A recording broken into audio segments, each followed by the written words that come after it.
이재명 민주당 대표가 청주 지원 유세에서 윤석열 정권을 강하게 비판하며 투표 참여를 독려했습니다. 국민의힘 후보들은 개별 유세를 펼치며 지역의 참일꾼이 누군지 잘 선택해달라며 목소리를 높였습니다. 충북은 154개 투표소에서 22대 총선 사전투표가 순조롭게 진행됐습니다. 사전투표는 내일 오후 6시까지 진행되며 신분증만 지참하면 어디에서나 참여할 수 있습니다. 증평 진천 음성선거구 후보자 토론회가 열렸습니다. 재선을 노리는 이모선 후보와 3선에 도전하는 경대수 후보의 검경 리턴 매치가 관심을 모았습니다. 충주의 한 대학에서 마련한 반려동물 동반 벚꽃 문화제가 눈길을 끌고 있습니다. 반려동물 상담과 다채로운 즐길거리로 올바른 반려동물 문화 정착에 기여하고 있습니다. 여러분 안녕하십니까. CJB 8시 뉴스 시작합니다. 사전투표 첫날 충북은 15.69%의 투표율을 보이며 역대 총선 중 가장 높은 투표율을 기록했습니다. 참일꾼을 뽑는 유권자의 선택이 시작된 건데 후보들은 사전투표 첫날 대부분 투표를 마치고 지지층의 적극적인 투표 참여를 독려했습니다. 이태영 기자입니다. 아침부터 사전투표장에는 소중한 한 표를 행사하기 위해 찾은 유권자들의 발걸음이 이어졌습니다.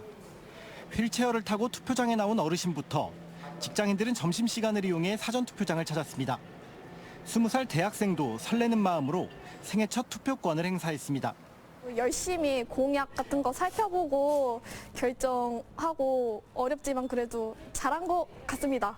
사전투표 첫날 충북의 투표율은 15.69%를 기록했습니다. 전국 평균 투표율 15.61%보다 높은 수치입니다. 괴산군이 가장 높은 25.48%를 보였고 청주시 청원군은 11.65%로 충북에서는 가장 낮았습니다.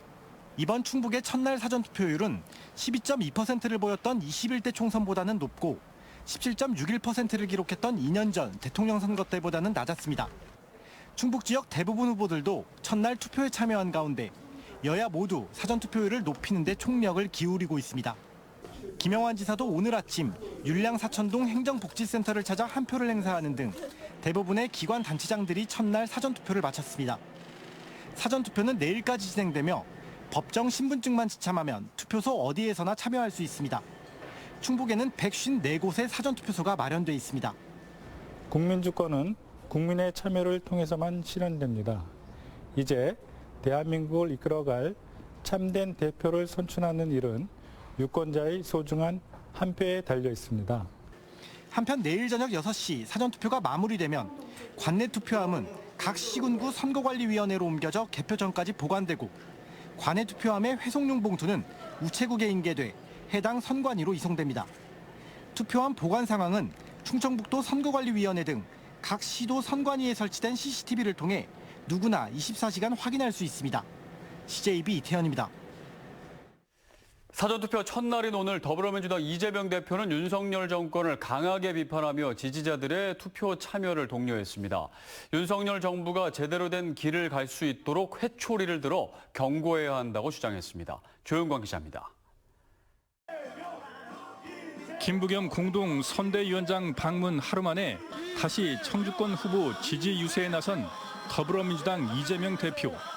윤석열 정부는 소수 특권층을 위한 정권이라며 표로서 심판해야 한다고 주장했습니다. 윤석열 정부가 주인인 국민의 머리 꼭대기에 앉아 다수의 서민들에게 고통을 주고 있다며 야단치고 경고해야 한다고 주장했습니다. 투표를 포기하면 정부 여당을 편드는 것이라며 지지자들의 적극적인 투표를 독려했습니다. 투표를 포기하는 것, 주권을 포기하는 것은 결국 그들을 편드는 것이고 내 운명을 포기하는 것과 같습니다. 또 다급해진 국민의힘이 큰절하고 눈물을 흘리며 읍소할 것이라며 악어의 눈물에 속지 말자고 목소리를 높였습니다. 자신들의 권력을 유지하고 누리겠다고 약자들을 속이는, 주인을 속이는 그 악의적인 악어의 눈물에는 절대 동정과 연민을 보내지 마십시오. 고령층이 많은 동남사군 지원 유세 자리에서는 윤석열 대통령을 버릇없는 손자에 비유했습니다. 윤석열 정권이 제대로 된 길을 가길 바란다면 회초리를 들고 훈계해야 한다고 주장했습니다. 할아버지 수염에 매달리는 손자 같은 거죠. 이 손자 이 버릇을 고쳐놓지 않으면 이 손자 인생 험하게 살게 됩니다. 국민의힘 한동훈 비대위원장도 오는 7일 본투표 전 마지막 충청권 유세를 펼치며 민심의 바로미터 충북의 지지를 다시 한번 호소할 계획입니다. CJB 조윤광입니다. 국민의힘 청주권 후보들은 오늘 아침 일찍부터 사전투표를 마치고 개별 유세를 펼쳤습니다. 국민의힘은 지역의 참일꾼이 누군지 잘 선택해달라며 목소리를 높였습니다. 이어서 박원 기자입니다. 국민의힘 청주사원 김진모 후보는 출근 시간 무렵 지역구에 마련된 투표소에 가서 사전투표를 마쳤습니다. 곧바로 유세에 나선 김 후보는 지역을 위해 일을 하려는 진짜 일꾼이 누군지 선택해달라며 지지를 호소했습니다. 최근 국민의힘 청주권 후보들이 합동으로 발표한 프로야구단 창단과 전용 경기장 신설에 대해서는 실현 가능한 정책이라고 자신했습니다. 좋은 기업을 우리가 설득해서 청주연고 프로구단을 유치할 수 있다 이렇게 생각하고 있고요. 청주체육관 너무 낡아서 전체적으로 다 못 씁니다. 어차피 드러내고 새로운 스포츠 컴플렉스를 만들어야 되고요. 국민의힘 청주상당 서승우 후보도 아침부터 투표를 하고 유세에 집중했습니다. 지역구 활동 기간이 부족한 약점을 극복하는 것이 관건이라고 보고 인물과 정책에 초점을 맞췄습니다. 청주 상당의 후보자 중에서 누가 정말로 지역을 위하고 주민을 받들고 지역을 위해서 큰 일을 할 수 있는지 그걸 판단해 줘야 되기 때문에 많은 분들이 투표에 참여해 주셨으면 좋겠습니다. 국민의힘 청주권 4명의 후보는 각각 행정과 법률, 경제, 홍보 전문가임을 내세우며 인물 경쟁력에서 비교 우위를 주장하고 있지만 민주당의 정권 심판론에 고전하고 있습니다. 4년 전 21대 총선 때 민주당의 내석을 모두 몰아준 청주 표심이 이번에는 어떻게 움직일지 유권자들의 선택이 시작됐습니다. CJB 박원입니다. 22대 국회의원 선거 방송 3사 주최 마지막 토론회가 오늘 증평진천 음성선거구 후보 2명을 초청해 열렸습니다. 재선을 노리는 더불어민주당 이모선 후보와 3선에 도전하는 국민의힘 경대수 후보의 검경 리턴 매치로 관심을 모았습니다. 장원석 기자입니다. 충북 중부 3군에 출사표를 던진 양당 후보들은 사전투표를 마치고 방송 3사 토론회에서 맞붙었습니다. 최근 여론조사에서 4명 중 1명이 부동층으로 나타나면서 막판 표심을 얻기 위해 사활을 건 승부수를 던졌습니다. 충북 혁신도시 공공기관 2차 이전에 관한 공통 질문에서 현역인 이모선 후보는 현 정부의 지지부진한 공공기관 이전을 질타했고 도전자인 경대수 후보는 힘있는 집권여당 3선 의원의 필요성을 강조했습니다. 윤석열 정부 들어서 수도권 집중 현상이 가중되면서 2차 이전을 총선 이후로 미루었습니다. 치열한 경쟁을 이길 수 있는 방법은 바로 집권 여당 3선 의원이 힘이 필요하다고 생각을 합니다. 주도권 토론에서 국민의힘 경대수 후보는 임 후보가 코로나 팬데믹 당시 공동 발의한 감염병 예방법으로 인해 신앙의 자유까지 침해받았다는 점을 부각했습니다. 교회나 사찰을 일방적으로 폐쇄하면은 신앙의 자유 측면에서 중대한 위협이 될 수 있는 저는 악법이라고 생각을 하는데 명백한 가짜뉴스라는 말씀을 드리고요. 사찰이나 교회나 성당 같은 이런 표현은 없습니다. 더불어민주당 이모선 후보는 경 후보가 추진했거나 계획한 농다리 나들목과 선수촌 체육대학 유치 등을 거론하며 실현 가능성을 따져 물었습니다. 중부고속도로 농다리 하이패스 나들목 공약도 하셨었거든요. 근데 이것도 마찬가지로 아무 진전이 없었습니다. 윤석열 대통령과 머리를 맞대고 관찰할 수 있는 기회가 있었는데 정말 아쉽게 생각하고요. 중부고속도로 6차선 확장과 함께 마무리 발언에서 민주당 이모선 후보는 나라를 바로잡는 총선으로 정권 심판론을, 국민의힘 경대수 후보는 자유민주주의 기본 가치를 지키기 위한 정권 안정론을 강조했습니다. CJB 장원석입니다.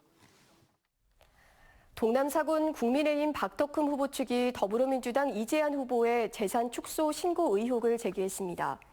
박 후보 측은 이 후보가 지난 2016년부터 2019년까지 매입한 13,000여 제곱미터 규모의 이천시 소재의 농지를 등기부 등본상 취득가액 19억 2,600만 원이 아닌 9억 3,600만 원을 선관위에 신고해 재산을 축소했다고 주장했습니다. 이에 대해 이 후보 측은 신고 규정이 바뀐 줄 모르고 공시지가로 신고한 실무자의 단순 실수라고 해명했습니다. 충북 선관위 측은 축소 신고 여부와 고의성이 있었는지 등을 따져볼 계획입니다. 현직 시의원이 사전투표 동료 현수막을 훼손하는 일이 발생해 경찰이 수사를 벌이고 있습니다. 더불어민주당 충북도당은 오늘 오전 11시쯤 충주시 칠금동의 한 사거리에서 누군가 사전투표 동료 현수막을 훼손하고 있는 영상을 제보받았고 영상 속 인물이 국민의힘 소속 현직 시의원으로 확인됐다고 밝혔습니다. 신고를 접수받은 경찰도 영상 속 인물이 시의원인 점은 확인됐으며 재물손괴 혐의 적용 여부 등을 검토 중이라고 밝혔습니다. 반려동물을 키우는 인구가 늘어나는 만큼 다 함께 공존하기 위한 올바른 문화 정착도 중요한데요. 충주의 한 대학에서 마련한 반려동물 동반 벚꽃 문화제가 지역민들의 눈길을 끌고 있습니다. 안정은 기자입니다. 커다란 삽살개 한 마리가 보호자와 함께 장애물 넘기 놀이에 한창입니다.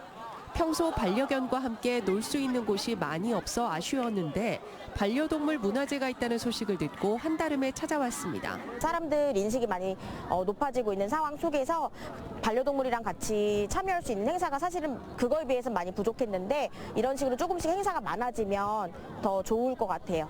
건국대 글로컬 캠퍼스가 지난해에 이어 올해 두 번째로 지역민과 함께하는 반려동물 벚꽃 문화제를 개최했습니다. 방문객들은 평소 궁금했던 반려동물 상담과 펫푸드 상품도 체험하고 포토존 등 다채로운 즐길거리가 있어 만족스럽습니다. 아이가 자유롭게 뛰어놀 수도 있어서 더 즐거웠던 것 같고 일부러 또 촬영하려면 사진관도 가야 되는데 이렇게 신문방송학과에서 무료로 또 찍어주니까 다양하게 즐길 수 있는 그런 부스나 이런 활동이 더 많아져서 그래서 저도 반려동물은 없지만 좀 더 친근하게 이런 반려동물 문화에 좀 더 친근하게 다가갈 수 있는 것 같습니다. 반려동물 산업의 증가에 발맞춰 관련 전공을 신설한 건국대학교는 지역사회와 연계해 올바른 반려동물 문화를 확산할 계획입니다. 이 문화제를 통해서 시민들이 이제 반려동물에 대한 인식도 바꾸고 그다음에 이제 여러 가지 이제 행사를 통해서 동물 등록도 이루어지고 동물 학대도 예방하고 국내 반려동물 양육 인구 1,500만 시대 반려동물 동반 벚꽃 문화제가 지역의 새로운 봄축제로 거듭나고 있습니다. CJB 안정은입니다.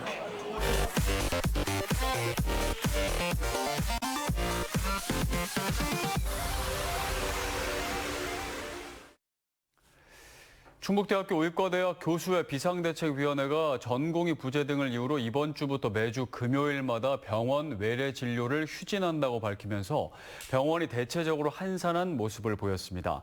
비대위에 따르면 외래 휴진 첫날인 오늘 병원 전체 외래의 75%가 휴진한 것으로 나타났습니다. 다만 병원 측은 항암 치료 같은 암, 중증 질환자와 응급, 중환자 진료는 차질 없이 진행할 것이라고 밝혔습니다. 충북교육청은 당뇨병을 앓는 학생들의 학내 적절한 건강관리를 위해 담당 교사 연수를 강화한다고 밝혔습니다. 지난해 4월 기준으로 도내 제1형 당뇨 학생은 초중고의 142명으로 혈당 모니터링과 저혈당 쇼크 대처법에 관한 이론과 실습 연수를 통해 당뇨병 학생들의 건강한 학교 생활을 지원하기로 했습니다. 충주시가 올해 첫 추가 경정 예산안 1,276억 원을 편성해 시의회에 제출했습니다. 분야별로는 교통과 물류가 346억 원으로 가장 많고 문화관광 197억 원, 환경 128억 원, 국토지역개발 119억 원 등입니다. 이번 추경안은 오는 18일부터 열리는 충주시의회 283회 임시회에서 확정됩니다. 2024 청주시 도시농업 페스티벌이 다음 달 3일부터 6일까지 청주시 농업기술센터 유기농 복합단지에서 열립니다. 올해 행사에서는 시민들의 호응을 얻은 유채꽃 단지를 기존보다 4배 넓혀 4만여 제곱미터를 조성했고 텃밭 정원도 다양화했습니다. 또 잔디광장 17동의 대형 그늘막과 곳곳에 쉼터를 배치해 관람 편의를 도모했습니다. 음성군이 감곡면 선도 산림 경영단지에서 79회 식목일 나무 심기 행사를 진행했습니다. 조병옥 군수와 지역 주민 등 150여 명은 산림 경영단지 내 1헥타르 부지에 밀원수인 피나무 2,200그루를 식재했습니다. 감곡 선도 산림 경영단지는 2021년 산림청 공모사업에 선정돼 다양한 산림 사업을 추진하고 있습니다. 충주시는 여성을 노리는 범죄를 예방하기 위해 여성 1인 점포에 휴대용 비상벨을 지원합니다. 지원 대상은 임의용업 카페 등 여성 1인이 운영하는 소규모 점포로 자가 소유가 아닌 전월세 계약자입니다. 휴대용 비상벨은 위급 상황 발생 시 경보 발생과 위치 알림, 119, 112 문자 자동 신고 기능 등이 있습니다. 이상으로 CJB 8시 뉴스를 모두 마칩니다. 시청해주신 여러분 고맙습니다.